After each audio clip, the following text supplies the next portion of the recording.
Mes sœurs bien-aimées en Jésus-Christ, le ressuscité, au cœur d'une société israélite en plein dans des attentes de délivrance, au cœur d'une société israélite pris dans des gémissements de tous bords du fait de la domination païenne et des peuples étrangers, au cœur d'une société israélite gémissant et souffrant, Jésus se présente comme étant la porte des brebis, quand il dit « Je suis la porte », mais aussi comme étant le bon berger. Jésus se présente comme étant la porte des brebis, mais aussi comme étant le bon berger. Ces deux paraboles de Jean 10 et pour aujourd'hui Jean 10, 1 à 10 révèlent Jésus comme étant la porte de l'enclos des brebis. Et le verset 9 le précise suffisamment. Je suis la porte. Si quelqu'un entre par moi, il sera sauvé. Il entrera et il sortira et trouvera des pâturages.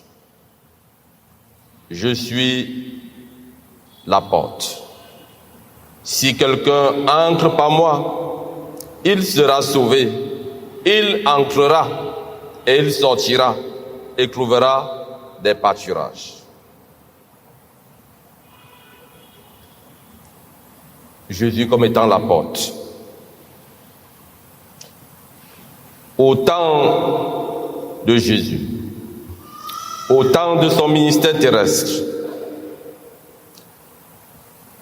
on mettait des troupeaux à l'abri dans des enclos pour la nuit.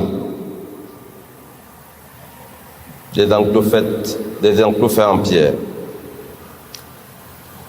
Et les troupeaux y étaient protégés des bêtes sauvages de la nuit qui rôdaient. Mais pas forcément des voleurs ou des brigands mal intentionnés qui pouvaient entrer par infraction en escaladant l'enclos. Il fallait donc que le berger, le bon berger, garde le troupeau de jour et de nuit.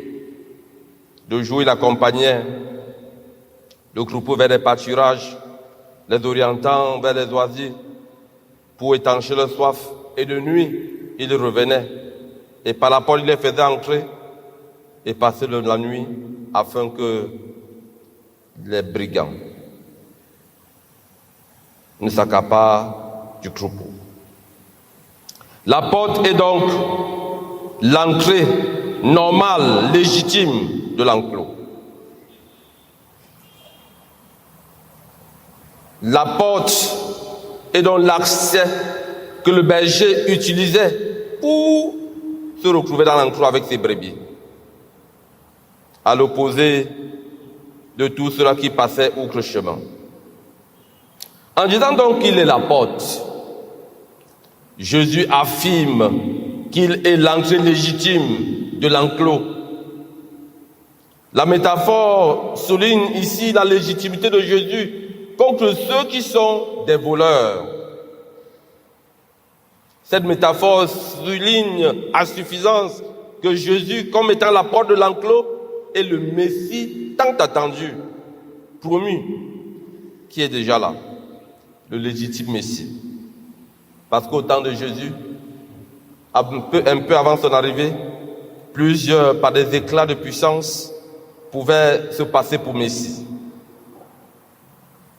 En tant que fils de Dieu, devenu homme par le mystère de l'incarnation, Christ est donc cette porte. Porte pour notre salut.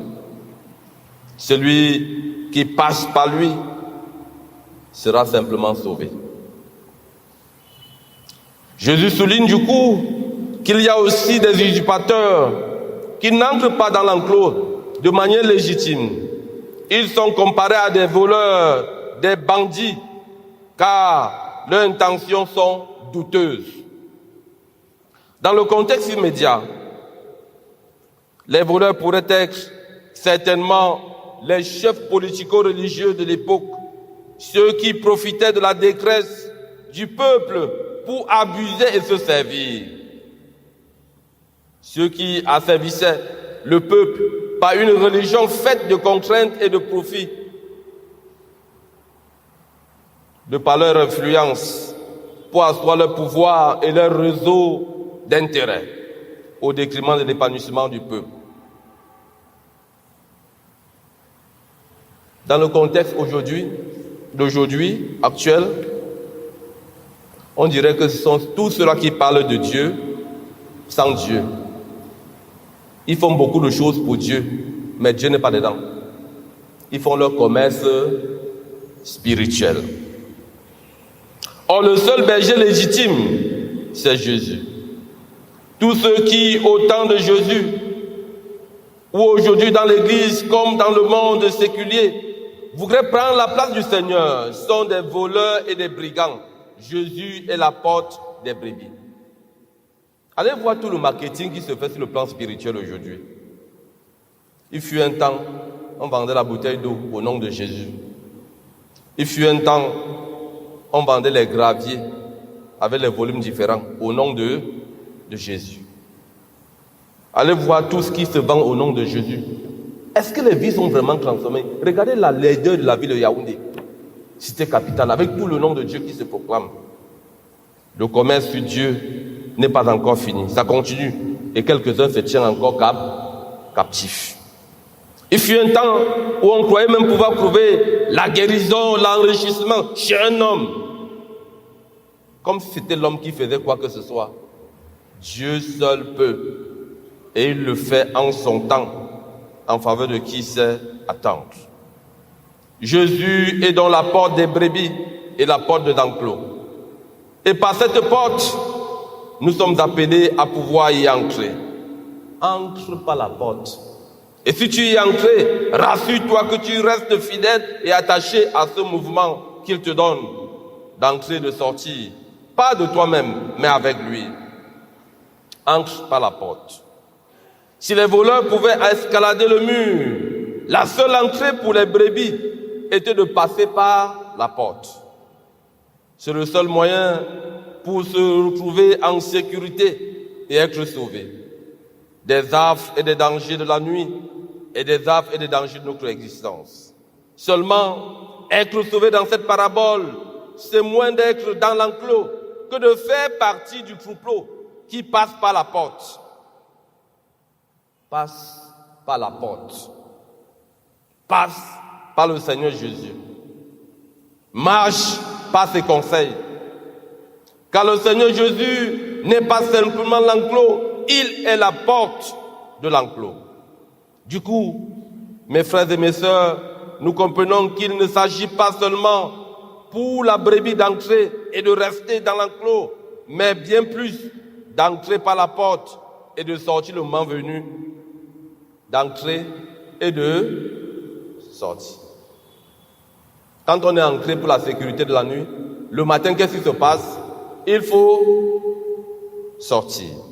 Entrer pour une protection dans l'enclos, sortir pour trouver des pâturages de la vie, de sa croissance. Remarquons-le très bien. Le salut ici, dans ce texte, ce n'est pas d'être enfermé dans l'enclos, comme certains pensent.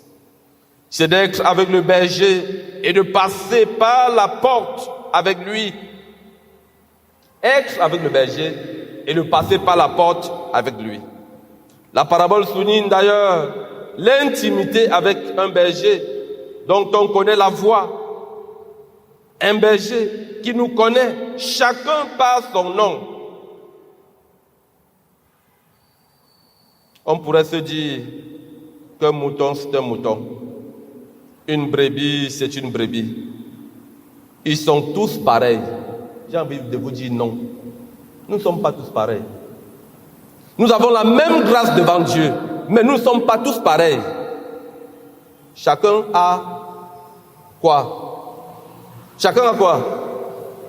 sa spécialité, son poids. Chacun a son poids. Si on nous met sur le même poids, on n'aura pas le même poids. Il y a berger et berger, il y a brebis et brebis.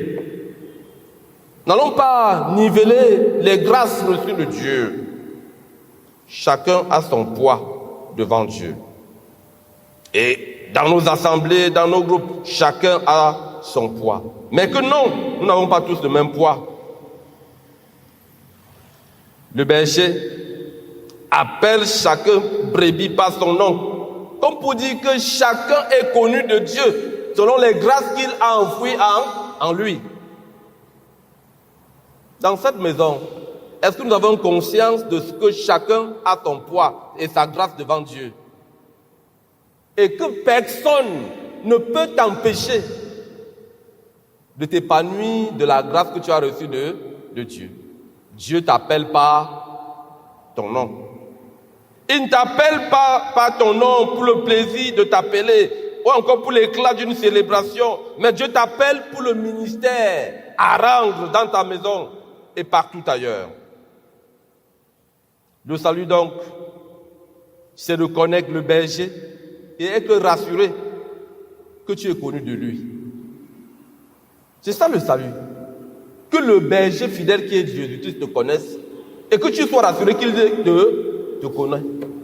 Si tu as l'assurance de cette connaissance en toi, il faudrait pouvoir te déployer où tu te trouves avec les compétences qu'il t'a données. On n'a pas besoin, mes frères et mes sœurs bien-aimés, dans la bergerie ou encore dans le pâturage, du mimétisme. Le mimétisme fait à la suite d'eux comme il veut. Non. Dans le monde spirituel, ce n'est pas ça. On n'a pas besoin de mimétisme. Ce n'est pas une scène de théâtre où l'un après l'autre, on fait ce qu'on a fait. Mais chacun prend conscience de ce qu'il a reçu de Dieu et le déploie avec humilité afin que la communauté s'épanouisse, afin que la société s'épanouisse et que le monde soit meilleur. Qu'est-ce que Dieu a donc enfoui en toi, brebis du Seigneur? Toi qu'il t'a personnellement et spécialement appelé. Qu'est-ce qu'il a enfoui en toi? Qu'est-ce qu'il a mis en toi comme capacité? Est-ce que tu le déploies pour ton service dans cette maison et partout ailleurs? Le Seigneur appelle chacun par son nom. Il connaît chaque brebis et chaque bébé entend distinctement au cœur des bruits de notre monde, de notre société, sa voix. Retrouver l'intimité avec le Seigneur et la responsabilité de chacun d'entre nous, comme brebis. En le suivant comme notre berger, en ayant accès à l'enclos et au pâturage par la porte, parce que nous faisons partie de son troupeau, de son peuple. Trop souvent, on considère le salut comme une mise à l'écart du monde, comme un état. On pense que le salut c'est un état et qu'on est mis à part, on est totalement coupé du monde. Faux. Nous y sommes, nous sommes dans le monde. Mais nous ne sommes pas du monde. Nous sommes dans le monde et nous ne sommes pas du monde. Et on entend tant bien que mal que le Seigneur revienne ou qu'il nous rappelle à lui. Et on se plaint que la vie chrétienne est difficile, que les contraintes sont lourdes, que Satan se déchaîne contre nous. Il peut dérouter, déconduire, dérober, détruire, tuer quelques-uns et on s'en plaindra davantage. Non, il est question pour chaque brebis d'être offensif spirituellement. Vous n'êtes pas là pour attendre, vous êtes là pour témoigner le Christ. L'offensivité missionnaire, en faisant bien ce qu'il y a lieu de faire et en ne laissant pas de place au malin. Si bien que finalement on a l'impression que le salut, c'est pour plus tard, quand on sera délivré de cette vie d'ici-bas où le malin semble régner. On s'étonne donc que la vie chrétienne semble être un fardeau. Non. Les chrétiens, beaucoup de chrétiens ne témoignent pas Christ. Nous sommes 63%, dit-on, pour ce pays. Mais où est l'impact des 63% contre les 10 ou 15% dont on dit être dans les sectes exotériques et bien d'autres choses. On a l'impression que les sectaires excellent sur le nombre des chrétiens. Mais monsieur les brebis et madame les brebis, mettez-vous à l'œuvre. Levez-vous pour témoigner le Christ, comme cela se doit. Nous avons, frères et sœurs, le berger fidèle avec nous, qui nous mène par la porte pour nous mettre à l'abri, pour nous conduire dans des pâturages. Et être sauvé, c'est accepter d'être conduit par le berger fidèle, de recevoir de lui les conseils pour une vie victorieuse dès aujourd'hui et une vie victorieuse dans l'abondance chaque jour. Attention, je ne dis pas que tout sera rose. Je ne dis pas que tout sera facile dans la vie chrétienne de chaque jour. Mais il y aura des épreuves et des difficultés. Mais avec Dieu, chaque épreuve sera une opportunité de victoire et de triomphe.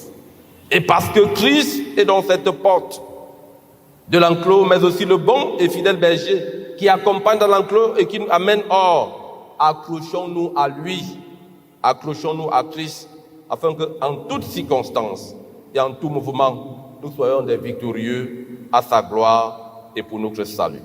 Qu'il bénisse en nous l'écoute et la mise en pratique de sa parole. Brebis du Seigneur. Amen.